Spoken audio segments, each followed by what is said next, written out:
그린 지방이 오디오북. 푸른 궁전의 문턱. 네바강의 물빛이 겨울 햇살에 부서지던 그날 오후, 나는 에르미타주 박물관 앞 광장에 홀로 서 있었다. 65년을 살아온 발이 대리석 계단 앞에서 멈칫거렸다. 은퇴 후 처음 떠난 여행이었다. 아내 수지는 출국 전날 밤 내 손을 잡으며 말했다. 당신 이제 좀 쉬어요. 평생 일만 하셨잖아요. 그러나 나는 쉬는 법을 몰랐다.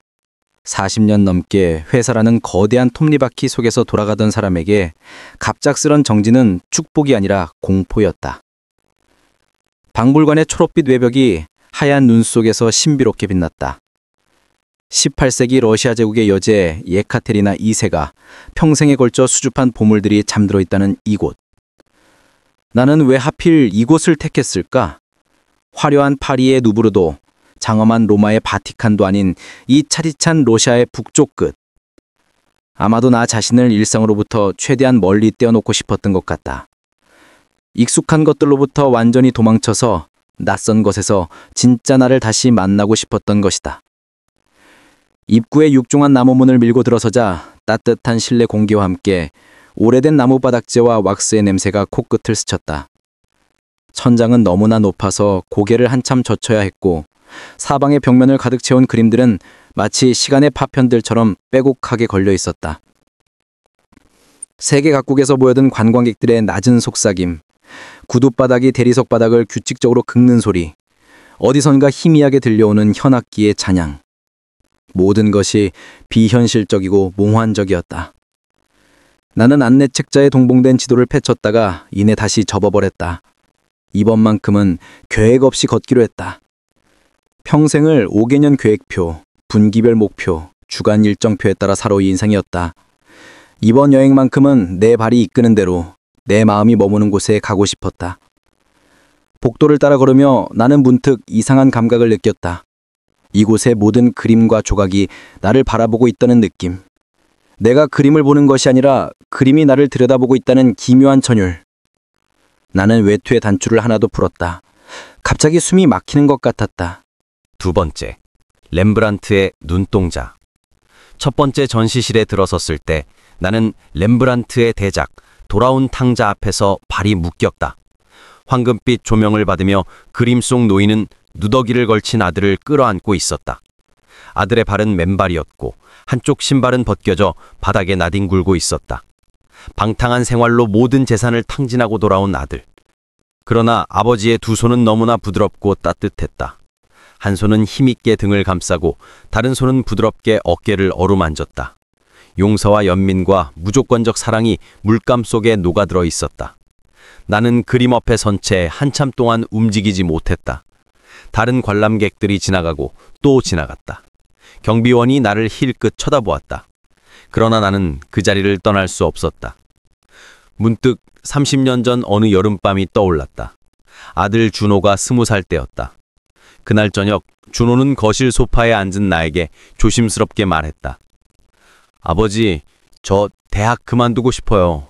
제가 정말 하고 싶은 건 음악이에요. 나는 들고 있던 신문을 탁자에 내던지며 소리를 질렀다. 네가 뭘 안다고 인생을 포기하냐? 음악으로 밥 먹고 살 수 있어. 정신 차려! 아들은 울지 않았다. 그저 조용히 고개를 숙인 채 자기 방으로 들어갔다. 그때 본 아들의 뒷모습이 지금도 선명하게 눈에 남아있다. 구부정하게 처진 어깨, 질질 끌리는 남색 슬리퍼 소리, 복도 끝에서 조용히 닫히는 방문. 그 후 아들은 내 말대로 대학을 졸업했다. 대기업에 취직했고 적당한 나이에 적당한 여자와 결혼했다. 손자도 낳았다. 겉보기엔 모든 것이 순조로웠다. 그러나 우리 부자 사이에는 언제부터인가 투명한 벽이 생겨났다. 명절에 만나도 서로 눈을 제대로 마주치지 못했다. 대화는 날씨와 건강과 손자 이야기로 시작해서 어색한 침묵으로 끝났다. 나는 그것이 아들이 성숙해진 증거라고, 독립적인 어른이 된 증거라고 스스로를 위로했다. 하지만 렘브란트의 그림 앞에 서서 나는 비로소 깨달았다. 나는 단 한 번도 아들의 등을 제대로 안아본 적이 없었다. 용서가 아니라 통제를, 이해가 아니라 강요를, 사랑이 아니라 기대를 일방적으로 던져주었을 뿐이었다. 나는 아버지가 아니라 심판관이었다. 눈가가 뜨거워졌다. 65세의 백발 노인이 낯선 나라의 미술관에서 눈물을 흘리는 것은 우스꽝스러운 일이었지만 나는 감정을 억제할 수 없었다. 눈물이 볼을 타고 턱으로 흘러내렸다. 나는 재빨리 손등으로 눈가를 훔쳤다. 옆에 서 있던 젊은 여성 관광객이 걱정스러운 눈빛으로 나를 쳐다보았지만 나는 고개를 돌렸다. 3. 미켈란젤로의 손끝. 이탈리아 르네상스 전시실로 이어지는 긴 복도를 지나 다음 방으로 들어섰을 때 나는 미켈란젤로의 대리석 조각 웅크린 소년 앞에 멈춰섰다. 하얀 대리석 덩어리 속에서 한 소년이 무릎을 가슴까지 끌어안은 채 웅크리고 있었다. 얼굴은 팔에 파묻혀 보이지 않았지만 등 근육의 긴장과 팔뚝의 떨림이 모든 것을 말해주고 있었다. 두려움, 외로움, 수치심, 그리고 어쩌면 깊은 절망. 나는 조각 앞 관람석에 천천히 앉았다. 실은 다리에 힘이 풀려서 더 이상 서 있을 수가 없었다. 무릎이 후들거렸고 허리가 무거웠다. 40대 중반의 어느 봄날이 떠올랐다. 나는 승진을 앞두고 있었다. 같은 부서의 김 과장도 후보였다. 그는 나보다 일을 잘했고 사람들에게 인기가 많았다. 후배들은 그를 따랐고 상사들도 그를 신뢰했다. 객관적으로 보면 그가 승진할 가능성이 더 높았다. 하지만 나에게는 가족이 있었다. 중학생 아들과 초등학생 딸, 은행 대출, 매달 나가는 학원비와 관리비. 나는 간절했다. 승진은 단순한 명예가 아니라 생존의 문제였다. 그래서 나는 작은 결정을 내렸다. 김 과장의 사소한 실수를 부장에게 조용히 보고했다. 정말 사소한 것이었다. 계약서의 작은 오타, 보고서 제출 기한을 하루 늦춘 것, 평소 같으면 아무 문제도 되지 않았던 일들. 하지만 공교롭게도 그 시기에 회사는 큰 계약건으로 긴장 상태였고 부장은 예민해져 있었다. 나의 보고는 결정적인 타격이 되었다. 김 과장은 승진 명단에서 제외되었다. 나는 승진했다. 그날 저녁 동료들과 함께한 축하 술자리에서 나는 웃었다. 건배를 제의했고 농담을 주고받았다. 그러나 자정이 넘어 집에 돌아와 화장실 거울을 들여다보았을 때 나는 내 얼굴을 알아보지 못했다. 거울 속의 남자는 완전히 낯설었다. 눈은 충혈되어 있었고 입가는 일그러져 있었다. 나는 누구였을까? 나는 무엇이 되어버린 걸까? 그로부터 2달 후 김 과장은 회사를 그만두었다. 나중에 들은 소식으로는 지방의 작은 중소기업으로 옮겼다고 했다. 급여도 크게 줄었을 것이다. 나는 그에게 사과하지 못했다. 아니, 정확히 말하면 사과하지 않았다. 왜냐하면 사과는 내 잘못을 공개적으로 인정하는 일이었고 나는 그것을 감당할 용기가 없었기 때문이다. 미켈란젤로의 웅크린 소년처럼 나는 평생 동안 두려움 속에서, 수치심 속에서, 누군가 나의 진짜 얼굴을 볼까봐, 누군가 나의 비열함을 발견할까봐 내 안에 웅크린 채 살아왔다. 4. 모네의 연못. 인상파 전시실은 이전 방들과는 완전히 다른 분위기였다. 창문을 통해 들어오는 자연광으로 가득 차 있었고 벽의 색도 부드러운 크림색이었다. 모네의 수련 연작이 긴 벽을 따라 펼쳐져 있었다. 푸른 물 위에 흰 꽃잎들이 떠 있었고 햇살은 물결을 따라 황금빛으로 일렁였다. 가까이 다가가면 그저 붓질의 흔적, 색의 덩어리일 뿐이었지만 몇 걸음 뒤로 물러서면 살아 숨쉬는 연못이 되었다. 나는 그림 앞에서 한참을 서성였다. 다가갔다, 물러섰다, 다시 다가갔다. 그림은 거리에 따라 전혀 다른 모습을 보여주었다.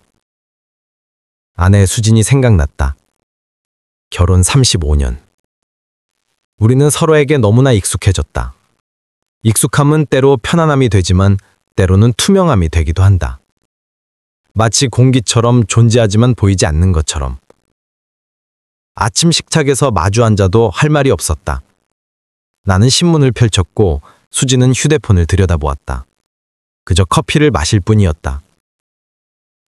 15년 전쯤이었을까? 수진이 어느 일요일 아침 물었다. 여보, 우리 오늘 어디 나갈까요? 날씨도 좋은데 산책이라도 할까요?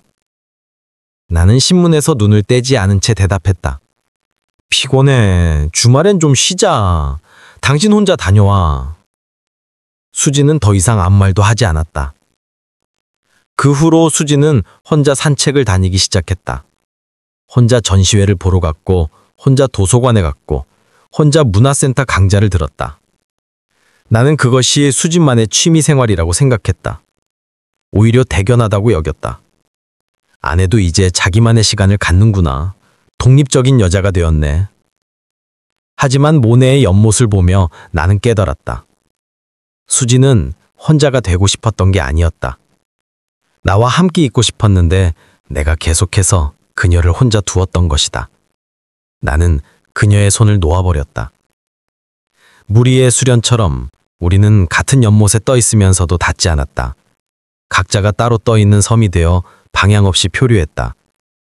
35년 동안 한 집에 살면서도 우리는 점점 멀어지고 있었다. 눈물이 다시 뺨을 타고 흘렀다. 이번에는 소리 없이 조용히. 5번째. 고후의 별. 다음 전시실로 넘어갈 때 나는 잠시 복도 벤치에 앉아 쉬었다. 감정이 너무 격렬하게 요동쳤다. 가슴이 두근거렸고 호흡이 거칠어졌다. 나는 눈을 감고 깊게 숨을 들이마셨다. 몇 분 후 나는 다시 일어나 다음 방으로 들어갔다. 고흐의 작품들이 걸려있는 공간이었다. 밤의 카페 테라스가 벽 중앙에 있었다. 노란 불빛이 어두운 밤하늘과 강렬하게 대비되었고 하늘의 별들은 물감 속에서 소용돌이 치듯 빛났다. 고흐는 정말 미치광이였을까? 아니면 세상을 가장 정확하게 본 사람이었을까?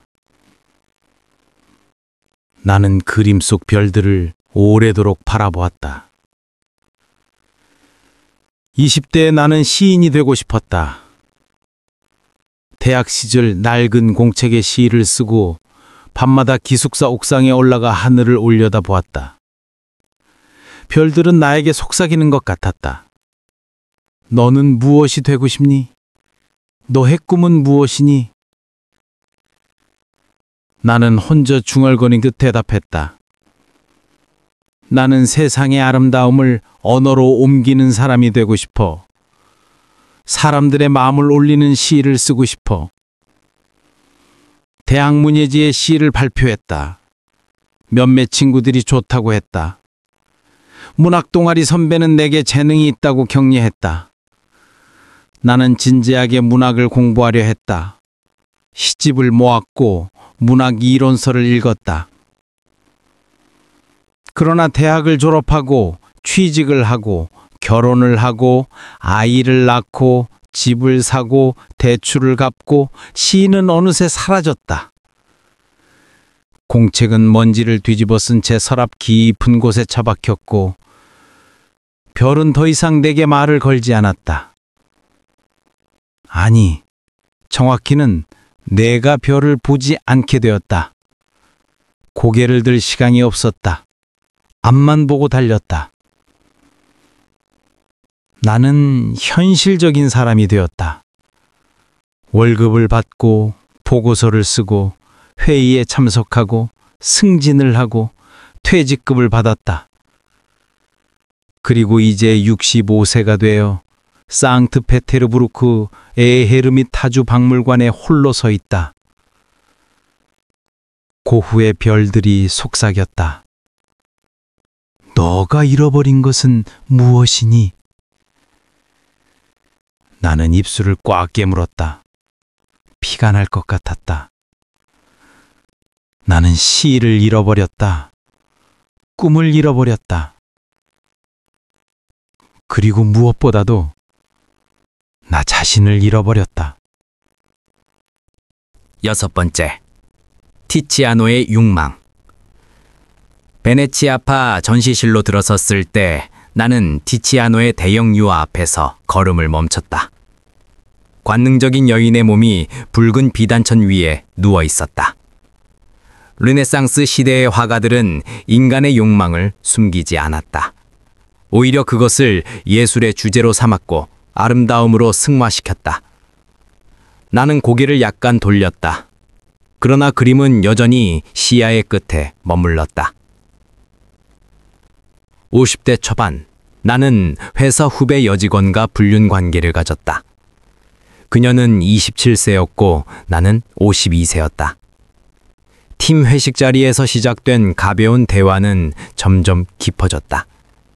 야근 후 함께 나가는 저녁 식사라 잦아졌고, 그리고 어느 날 우리는 모텔에 있었다.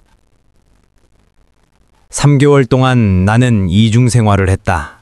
낮에는 가정의 가장이자 책임감 있는 아버지, 밤에는 다른 여자의 은밀한 연인.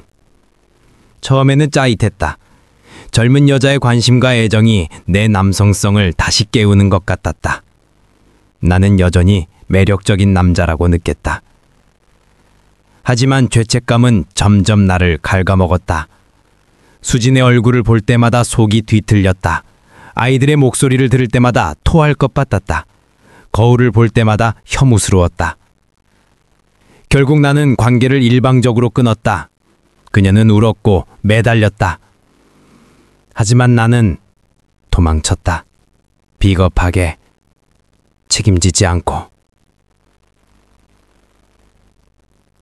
그 일은 아무도 몰랐다. 수진도, 아이들도, 회사 동료들도. 오직 나만 알고 있었다. 그 비밀은 내 안에서 골마갔다. 가끔 한밤중에 깨어나 식은땀을 흘렸다. 티치아노의 그림 앞에서 나는 깨달았다. 욕망 그 자체가 죄악은 아니었다. 인간은 욕망하는 존재이고 그것은 자연스러운 것이다. 그러나 나는 욕망을 정직하게 마주하지 못했다. 그것을 숨기고 거짓말로 덮고 결국 배신으로 표현했다. 나는 비겁한 남자였다. 7. 카라바조의 어둠. 다음 전시실은 이전 방들보다 조명이 어두웠다. 의도적으로 어둡게 만든 공간. 카라바조의 작품이 강한 스포트라이트를 받으며 벽에 걸려 있었다. 의심하는 도마. 부활한 예수 그리스도의 옆구리 상처에 손가락을 집어넣는 제자 도마의 모습. 빛과 그림자가 극명하게 갈라진 화면. 믿음과 의심의 경계. 나는 그 그림 앞에서 움직이지 못했다. 나는 신을 믿지 않았다. 종교가 없었다. 정확히 말하면 믿을 여유가 없었다. 살아남기에 급급했고 성공하기에 바빴다. 종교는 사치처럼 느껴졌다. 시간 낭비처럼 보였다. 그러나 은퇴 후 나는 불현듯 텅 빈 느낌을 받았다. 내가 무엇을 위해 살아왔는지 알 수 없었다. 돈은 어느 정도 모았지만 의미는 찾지 못했다. 성공은 거두었지만 행복은 느끼지 못했다. 카라바조의 도마처럼 나는 의심했다. 내 인생이 진짜였는지, 내가 올바르게 살았는지, 이 모든 것이 가치가 있었는지. 그 의심은 무거웠다. 밤마다 나를 짓눌렀다. 그러나 동시에 그 의심은 필요한 것이기도 했다. 왜냐하면 의심하지 않으면 진짜 질문에 도달할 수 없기 때문이다. 의심은 진실을 향한 첫걸음이다. 8. 로댕의 생각. 조각 전시실로 들어섰을 때 나는 로댕이 생각하는 사람, 청동 복제본을 보았다. 턱에 주먹을 괸 채 깊이 사색하는 남자. 온몸의 근육은 팽팽하게 긴장해 있었고 눈빛은 깊고 무거웠다. 나는 그 앞에 벤치에 앉았다. 60세 때 나는 위암 진단을 받았다. 다행히 초기 단계였고 수술로 치료가 가능했다. 6시간에 걸친 수술을 받았고 3개월의 회복 기간을 거쳤다. 의사는 완치 판정을 내렸다. 그때 나는 생각했다. 이제 인생을 다르게 살아야지. 정말 중요한 것이 무엇인지 깨달았으니까. 병원 침대에 누워있을 때 나는 다짐했다. 가족과 더 많은 시간을 보내겠다고, 미뤄왔던 꿈들을 실천하겠다고, 매 순간을 소중하게 살겠다고. 그러나 회복 후 나는 다시 똑같은 방식으로 살았다. 회사에 나가고 야근을 하고 주말에는 TV를 보고 밤에는 잠들었다. 아무것도 바뀌지 않았다. 암이라는 거대한 경고도 나를 바꾸지 못했다. 왜일까? 왜 나는 변하지 못했을까? 로댕의 조각은 대답하지 않았다. 그는 그저 생각하고 있을 뿐이었다. 나도 생각했다. 오래, 깊이. 어쩌면 나는 변화가 두려웠던 것 같다. 익숙한 것이 편했다. 새로운 것은 불안했다. 그래서 나는 현상 유지를 선택했다. 변화의 기회가 왔을 때마다 나는 뒤로 물러섰다. 그러나 이제 65세. 남은 시간이 얼마나 될까? 10년? 20년? 아무도 모른다. 그렇다면 지금이 마지막 기회일지도 모른다. 로댕의 조각을 바라보며 나는 다짐했다. 이번에는 정말로 변하겠다고.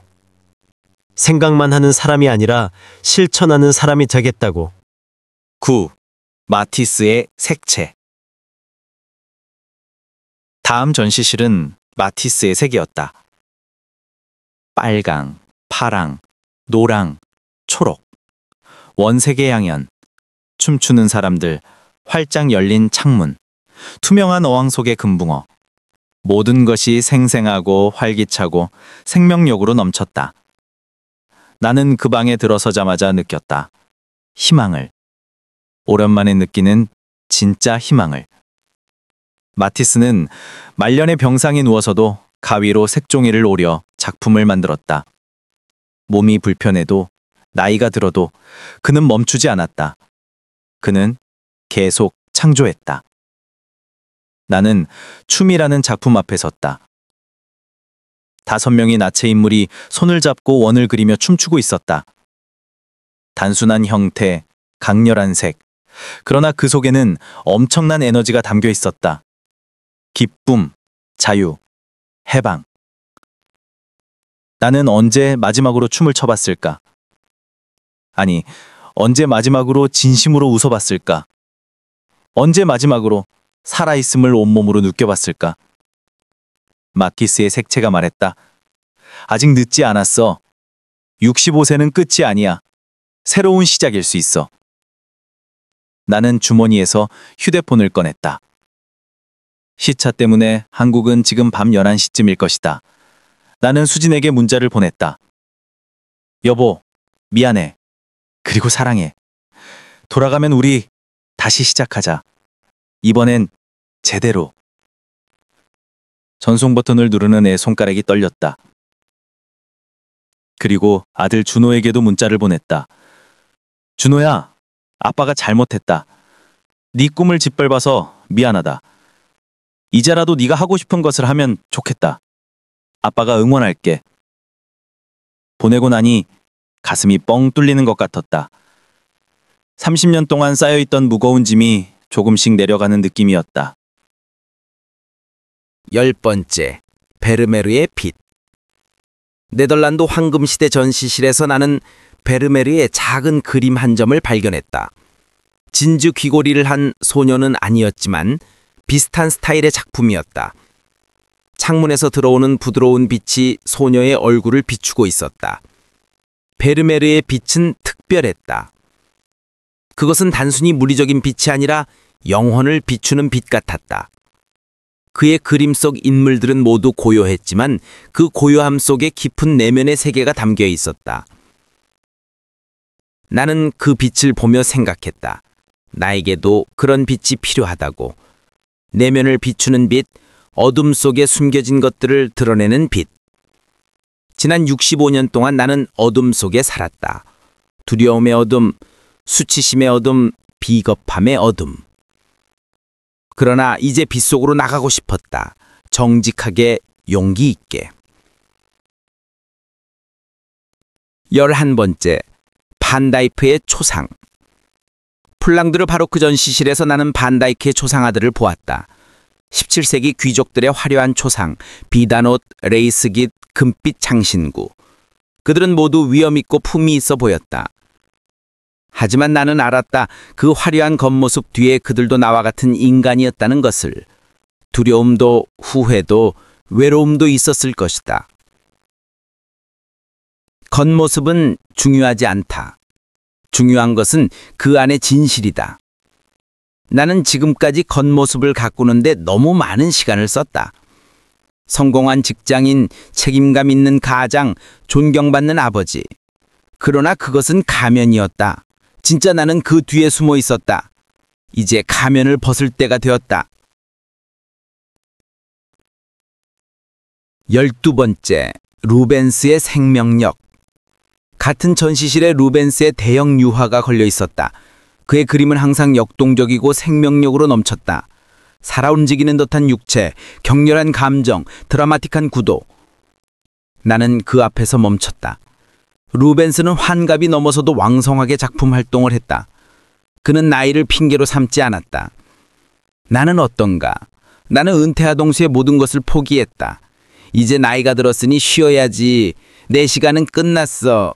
그렇게 스스로에게 최면을 걸었다. 하지만 루벤스의 그림이 말했다. 나이는 숫자일 뿐이야. 네 안에 여전히 생명력이 있어. 그것을 꺼내. 나는 고개를 끄덕였다. 그렇다. 아직 늦지 않았다. 13번째, 렘브란트의 자화상. 다시 네덜란드 전시실로 돌아왔을 때 나는 렘브란트의 자화상 앞에 섰다. 늙은 화가의 얼굴, 주름진 피부, 지친 눈. 그러나 그 눈빛에는 여전히 불꽃이 살아있었다. 렘브란트는 파산하고 아내와 자식을 잃고 명성을 잃었다. 그러나 그는 끝까지 그림을 그렸다. 그것이 그의 존재 이유였기 때문이다. 나의 존재 이유는 무엇일까? 한참을 생각했다. 그리고 깨달았다. 나의 존재 이유는 아직 찾지 못했다는 것을. 아니, 찾을 기회를 스스로 박탈했다는 것을. 하지만 이제라도 찾으면 된다. 65세부터 시작하면 된다. 14. 프라구나르의 즐거움. 로코코 전시실은 가볍고 우아했다. 프라구나르의 그네 같은 작품들이 벽을 채우고 있었다. 파스텔 톤의 색채, 경쾌한 구도, 행복한 순간들. 나는 언제 마지막으로 진심으로 즐거웠을까? 일 때문이 아니라, 의무 때문이 아니라 그저 순수하게 즐거웠던 순간. 기억을 더듬어 봤다. 초등학교 때 친구들과 놀던 때, 대학 시절 MT에서 웃던 때, 아들이 처음 걸음마를 했을 때. 너무 오래전 일이다. 최근에는 없다. 프라고나르의 그림이 속삭였다. 즐거움은 사치가 아니야. 삶의 필수 요소야. 나는 결심했다. 돌아가면 즐거움을 찾아야겠다. 사소한 것에서부터. 아침 커피 한 잔, 산책, 좋은 책, 음악. 15. 들라크로와의 열정. 낭만주의 전시실에서 나는 들라크로와의 격렬한 그림들을 보았다. 민중을 이끄는 자유의 여신 같은 작품, 폭발하는 에너지, 혁명의 열기, 자유를 향한 갈망. 나는 언제 마지막으로 무언가의 열정을 느꼈을까? 가슴이 뛰고 온몸이 떨리고 밤잠을 이루지 못할 만큼 무언가에 빠려들었던 때. 20대에 시를 쓸 때, 그때가 마지막이었던 것 같다. 그 후로 나는 열정 없이 살았다. 그저 의무를 수행했을 뿐이다. 들라크로와의 그림이 외쳤다. 다시 뜨거워져라! 다시 살아라! 나는 주먹을 쥐었다. 그렇다. 다시 열정을 찾겠다. 16. 세잔의 구조. 후기 인상파 전시실에서 세잔의 정물화를 보았다. 사과, 폐, 테이블포. 단순해 보이지만 그 속에는 엄청난 구조와 질서가 있었다. 세잔은 말했다. 나는 자연을 원기동, 원구로 본다. 나는 내 인생을 어떻게 볼 것인가? 혼돈인가 아니면 구조인가? 지금까지는 혼돈이었다. 이유도 모르고 살았다. 그저 흘러가는 대로. 하지만 이제는 구조를 만들고 싶다. 의미 있는 구조. 내가 선택하는 구조. 17. 피카소의 변화. 20세기 현대미술 전시실에서 피카소의 작품을 보았다. 청색시대, 장밋빛 시대, 입체파, 초현실주의. 그는 끊임없이 변화했다. 피카소는 말했다. 나는 찾지 않는다. 발견한다. 그는 한 가지 스타일에 안주하지 않았다. 계속 실험했고 계속 도전했다. 나는 어떤가? 나는 40년 동안 같은 방식으로 살았다. 변화를 두려워했다. 피카소의 작품이 말했다. 변화를 두려워하지 마. 변화는 성장이야. 나는 고개를 끄덕였다. 18. 나가는 길로. 박물관을 다 둘러본 후 나는 다시 입구 쪽으로 걸어갔다. 발걸음이 가벼웠다. 들어올 때와는 완전히 달랐다. 기념품 가게 앞을 지나면서 나는 작은 노트 한 권을 샀다. 표지에 에르미타주 박물관 그림이 인쇄되어 있었다. 밖으로 나오니 눈이 내리고 있었다. 하얀 눈송이들이 하늘에서 춤추듯이 내려왔다. 내바강 위로도 궁전 광장 위로도. 나는 광장 한쪽 벤치에 앉아 방금 산 노트를 펼쳤다. 주머니에서 펜을 꺼냈다. 손이 시려웠지만 개의치 않았다. 첫 페이지에 썼다. 오늘 2025년 10월 10일 나는 에르미타주 박물관에서 다시 태어났다. 그리고 그 아래로 계속 써 내려갔다.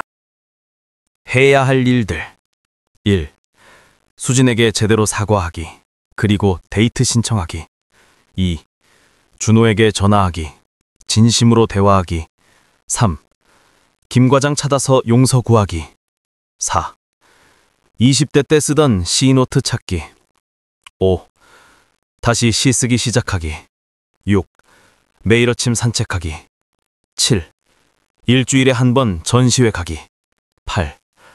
봉사활동 알아보기. 9. 기타 배우기. 준호가 좋아하던 악기.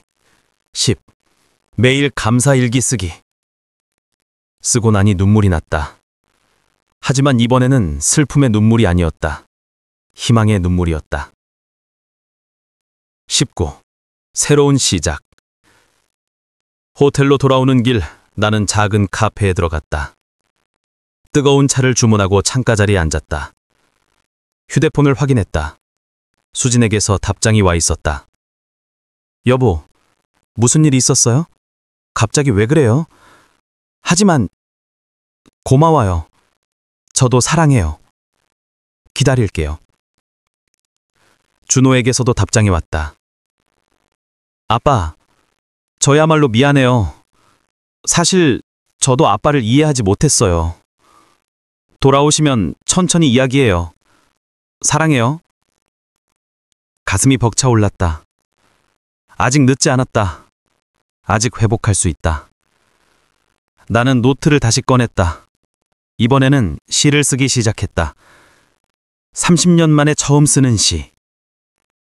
에르미타주의 오후. 65년을 살아.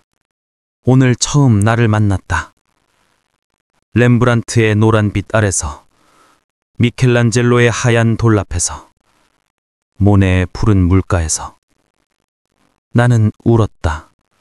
나는 웃었다. 나는 다시 태어났다. 이제 나는 안다. 인생은 끝이 아니라 계속되는 시작이라는 것을. 65세의 나는 오늘부터 진짜 살기 시작한다. 20. 귀환. 일주일 후 나는 인천공항에 도착했다. 수진이 마중 나와 있었다. 우리는 서로를 보고 잠시 멈췄다. 그리고 천천히 다가갔다. 다녀왔어요. 고생했어요. 우리는 35년 결혼 생활에서 처음으로 공항에서 포옹이었다. 긴 포옹이었다. 여보, 미안해요. 정말 미안해요. 나도 미안해요. 우리는 울었다. 공항 한복판에서. 집으로 돌아오는 차 안에서 나는 수진의 손을 잡았다. 우리 다시 시작해요. 진짜로. 수진이 고개를 끄덕였다. 눈가에 눈물이 맺혔지만 입가에는 미소가 번졌다. 그날 저녁 나는 준호에게 전화를 걸었다. 준호야, 아빠야. 시간 있으면 주말에 만날 수 있을까? 네, 아빠, 좋아요. 아빠가 하고 싶은 이야기가 많아. 그리고 너한테 들고 싶은 이야기도 많아. 저도요, 아빠. 주말에 만난 준호는 어색해했지만 조금씩 마음을 열었다. 나는 진심으로 사과했다. 그리고 그의 이야기를 들었다. 처음으로 제대로. 준호는 여전히 음악을 좋아한다고 했다. 주말마다 아마추어 밴드에서 기타를 친다고. 나는 물었다. 아빠가 배우면 어떨까? 기타. 준호의 눈이 커졌다. 정말요, 아빠? 응, 너한테 배우고 싶어. 그날부터 준호는 내 기타 선생님이 되었다. 어색했던 우리 사이에 음악이라는 다리가 놓였다. 20일, 김 과장. 가장 어려운 일이 남아 있었다. 김 과장을 찾는 것. 인터넷을 뒤지고 옛 동료들에게 연락해서 겨우 연락처를 알아냈다. 그는 부산의 작은 회사에서 일하고 있었다. 나는 기차를 타고 부산으로 갔다. 그를 만났을 때 그는 늙어 있었다. 나처럼. 머리도 희끗희끗했고 허리도 구부정했다. 김 과장님. 그는 나를 보고 잠시 얼굴이 굳었다. 차장님. 아니, 이 부장님이시군요. 아닙니다. 그냥 이진수라고 불러주세요. 우리는 조용한 카페에 앉았다. 나는 떨리는 목소리로 말했다. 과장님, 제가 20년 전에 저지른 일, 용서를 구하러 왔습니다. 나는 모든 것을 털어놓았다. 내가 어떻게 그의 작은 실수를 부장에게 보고했는지, 그것이 그의 승진에 어떤 영향을 미쳤는지. 김 과장은 한참 침묵했다. 그리고 말했다. 알고 있었습니다. 네? 그때 알았어요. 부장님이 말씀하시는 걸 들어보니 이 부장님이 보고하신 게 분명했거든요. 그래서 많이 힘들었습니다. 솔직히 20년 동안 원망했어요. 내 가슴이 찢어지는 것 같았다. 정말 죄송합니다.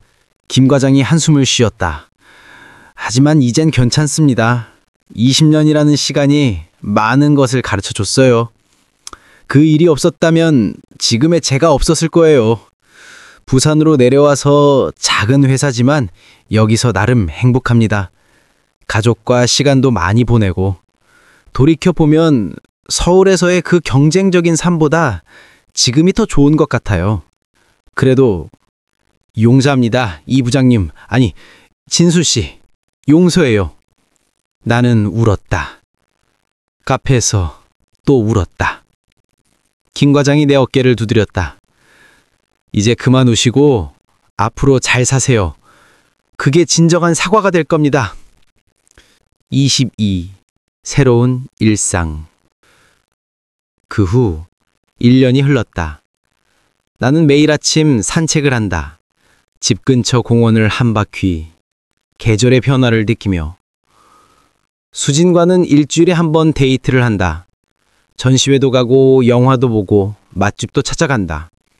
35만년 만에 다시 연애를 시작한 것처럼. 준호와는 한 달에 2번 만나서 기타를 배운다. 서툴지만 조금씩 늘고 있다. 무엇보다 아들과의 시간이 행복하다. 시도 쓴다.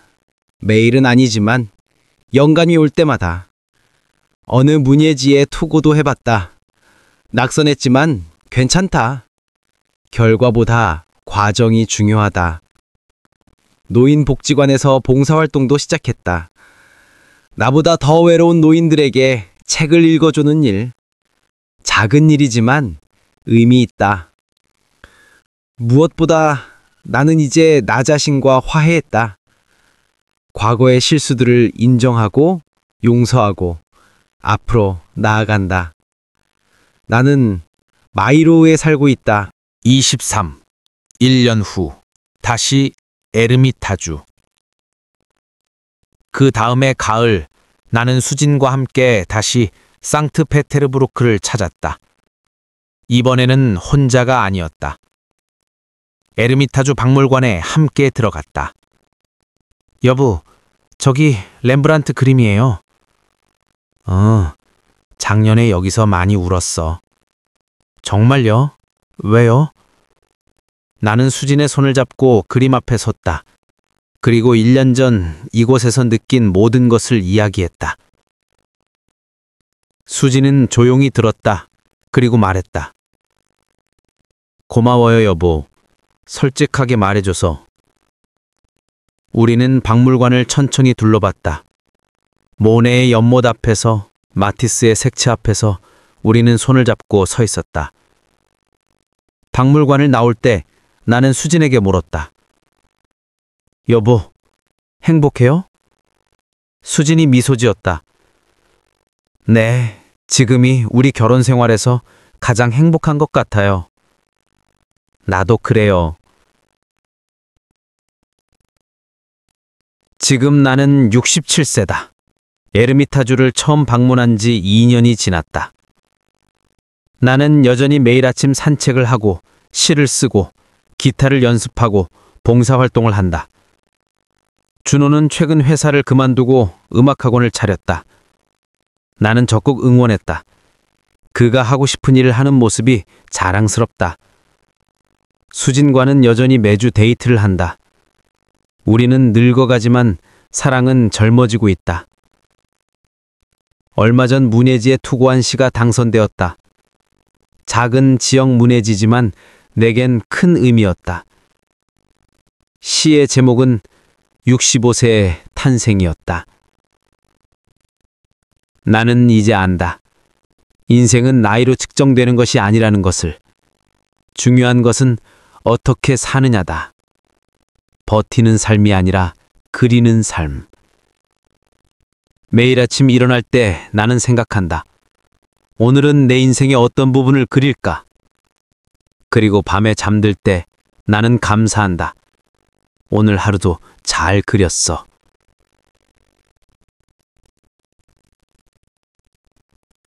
에르미타주의 그 오후, 나는 다시 태어났다. 그리고 지금 나는 진짜 살고 있다.